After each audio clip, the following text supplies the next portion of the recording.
for a year now. I just now been blessed to be here more often with him for about the last couple of months. Because because of the building, the situation, just the expansion. But I always, check on all the podcasts and uh, Nico podcast for a year. I done seen a lot of shows. You know, over a year, he's done to me what he's put out and wanted to do with the podcast. Some people come in thinking about what they want to do. Nico knew what he wanted to do. And that's what we've been talking about, children. You got to know what you want to do, not just guess it. If you want to be rich, you got to know how you want to get rich. If you want to be a doctor, you have to know what you have to do to become a doctor. So you have to know that, understand that in your head, okay? You can't just want to be something. You have to know how to get there. So enough with that part of it. Um, I'm gonna go ahead and let Nico come up here and talk for himself. And I want y'all to give him a round of applause. Thank you for coming, brother. All right, all right, all right. How y'all doing? So, my name is Nico. My real name is Alexander Martin. My stage and show name is Nico the Great. I do got a show called Ethnic Issue More. I've been doing it here since, as Twizzy said, for about a year and a half. Too close to the middle. So I've been doing it for about a year and a That's me. So I've been doing it for about a year and a half now. How many of y'all are here because y'all want to do actually like a podcast show? Or is it just more so content creation and because I do that as well. Listen. So you said what type of show ideal would you do if you were to do one tomorrow? What would you talk about?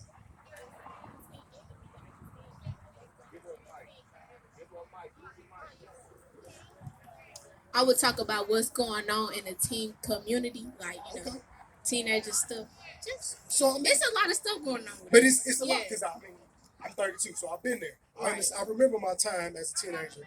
If I had an outlet like this, I probably would have loved to do that because you'd be surprised who listened to you as far as your story to everything you got going on.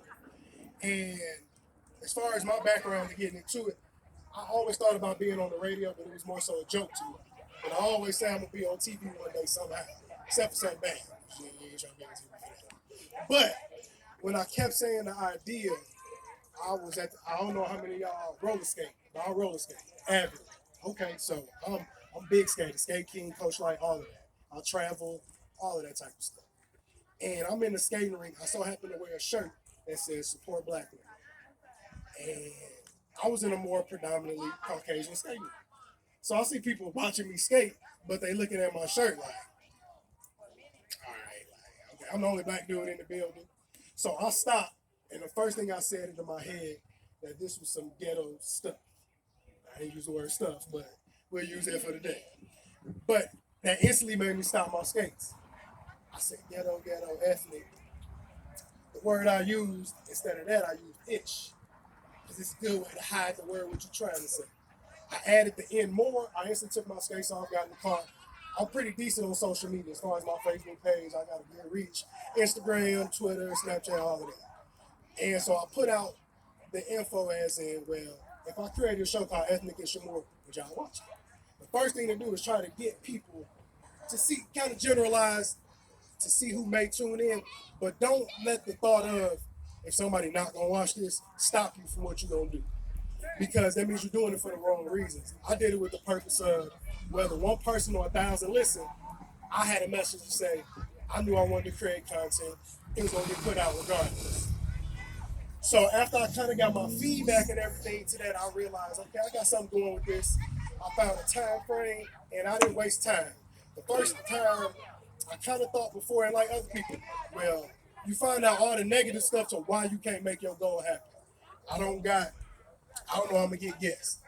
I don't got sponsorships. How I'm gonna get this recorded? Who I'm gonna get my stuff to who gonna listen to it? I eliminated all of that because one, I got a social media page. I've been having the same pages my entire career. I got Curse. a Facebook Live To the button. back. I can turn that on and put the camera on me. You can hear it. You can see me. I can also bring my guests that I want to talk to through Facebook Live. So I had no excuse as to why I couldn't make this happen. Most of the time you don't do stuff is because you got an excuse that you don't put in your own mind as to why you can't make this happen. Everything is an obstacle, but eventually you just find a solution to get over that obstacle, push forward. Because you got another one that's gonna come at. If you're gonna stop at every obstacle that comes your way, eventually you just gonna give up. That's how you end up working or doing something you don't want to do with your life. That's how you had the desk for 9 to 5 because you had dreams of being on TV because it didn't look obtainable. You gave up as quick as you can at the first thing that was your own. I could have let the fact that I live on the Illinois side, so I knew most of my guests weren't going to travel with me. Because everybody make it seem like it's a big deal to come. So I knew I didn't have proper microphone to get it out. I definitely didn't have a radio station to where it could play live at the same time record and disperse my content to multiple platforms. But I wasn't thinking of that. All I thought about was I had a message, I had some content, I had something to say, and I was going to get it out. So from that point on, that next week, May 15, 2019 was my first ever episode. And I did it, and I was working for Creighton Barrow as a live chat rep. First, I would clock out at 9 o'clock. I would press live on my phone at the exact same time I'm clocking out of work. And I didn't care what you could see in my room. I had no proper lighting. I had a sheet over my window. All of that. I didn't care what was behind me. But I did it. I pushed forward, I did it. My first 7 episodes I did as a Facebook Live. My last 3, one of my homeboys who do video recording for skating, he hit me up like, I want to practice directing and all of that. So I did in person, where I got out in the streets, talked to my guests, walked around downtown, the loop, all of that, just did my content like this. Between them first 10 episodes, which I call as my pilot season, I got 24,000 views. And that was just going from a Facebook Live. I'm noticing my Facebook Live got 3,000 views. I'm like, that's a lot for me not doing anything drama filled. That's a lot for me not roller skating. That's a lot for me. I done got that type of views on roller skating. But for me just talking, and I'm not talking for a short amount of time. I was talking for a full hour. I probably would put maybe 10 minutes, 5 minutes of that was music. I played one song in the beginning, one song at the end. The rest of that was me talking, all in between that time. But I could get 50 people on there at one time and stay. I was able to keep that going. So I'm like, all right, I may have something here. But I let it die out because I didn't know where I wanted to go. I knew I didn't kind of want to keep doing the recording like that because it took too long to get it back because I wasn't paying for it because I had to. But that means I'm on somebody else's time. That means I didn't know how to edit, which was a hurdle for me before. I'm like, I can't create nothing. I don't know how to do this. It's always an I don't know how or an obstacle until you realize it's really not as hard as you thought it was once you gave your effort and put it into that. After that, I waited 6 months. I was going to throw the show away, give it up completely. I had a friend of mine who has a pretty big company, and she reached out to me and a bunch of other friends like, hey, these 3-4 things, what you want to see out of all of this for your life for the next year. My first thing was career-wise, I want to turn my show that I had into a podcast. I got this text message on January 2nd. I came across What Up Though, hit up Holly. She told me who fired Justin. I ended up I came here January 5th to watch my first ever show, which was STL Heavyweights. And then January 7th, I signed my contract to work at my city, my music to do my show. So from January, my first ever episode was February 5th here, 2020. I'm still going. Next Wednesday, it'll be episode 66. I got 2 co-hosts, Melanie Marie, Yayo the General. Melanie, she is branched off doing her own thing. She owns the first Black-owned cannabis resource center in the Midwest, teaching our community about doing other stuff, which we have a segment on that on the show. So it ain't just all laughs and jokes all the time. We bring on different Black entrepreneurs so I can showcase what you're doing in the community. My episode on June 2nd, I'm sponsored by Cash App. I'm pretty sure most of y'all done heard of Cash App. I also do work for that company. But on my June 2nd episode, so happened the founder of Cash App, well, co-founder, Jack Dorsey, also he owns Twitter. He will be a guest on my show. So I done managed to, and that's all from just shooting your shot. Hopping in people's DMs, not being scared of rejection. The most somebody gonna ever tell you is no or they won't respond. And that no don't mean it can't happen. It just means either you need to retry with them. If it happen again, maybe you need to go another route. But that's just one of them obstacles, one of them hurdles. That's could be your excuse if you let it. So really, if it's something you really want to do, you gotta, like you said, you already have the topic. Without even having a show, without having a structure. You already got a basis of what your show. You'd be surprised how many other teenagers, if you made it something where you marketed it, how many other teenagers would tune in. And because it's in a youth sense, it's at the point where if you get merchandise, I make t-shirts that I sell, I make hats that I sell, I want other people black owned. That's my whole basis. Promoting our community. That's my show. That's why I start Ethnic and Shamour. And it's all about showing what our community can do in a positive light. Because if you look at the media, let them portray it, everything we do is negative. Everything they try to put out that we do is negative, but it's so much great stuff that we do, but people only watch the news, or you only see what you see on Facebook. That ain't the only media. You become the media. That was my idea.